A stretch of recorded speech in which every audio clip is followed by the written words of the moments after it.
video na ovom kanalu. Tu je moja ekipa. Sloba, Nemanja. Nenad. I danas ćemo raditi Water Challenge. Znači, da vam objasnim pravila, ovaj Water Challenge će biti ko prvi popije flašicu vode. Znači, neće biti ono za vreme, nego ko prvi popije. Znači, sad ćete vidite babi ćore kako stoje. Po strani ćore. Nemam sad lijepo ćore. I smo li Ti imaš spremni? najmanju flašicu, nije fair. Pa ja sam najmlađi. Pa. Ajde, smo li spremni? 3, 4, sad!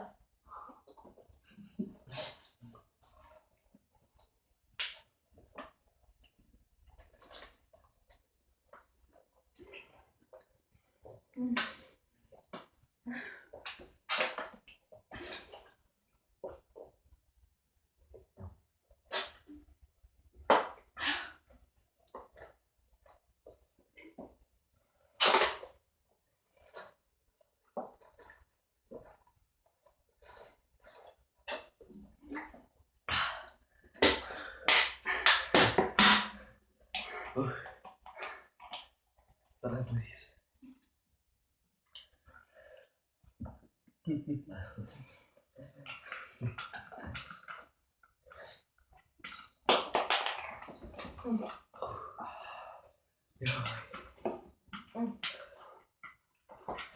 Bilo je pljuvanja, bilo je znanja. To je to, Nemanja je pobedio.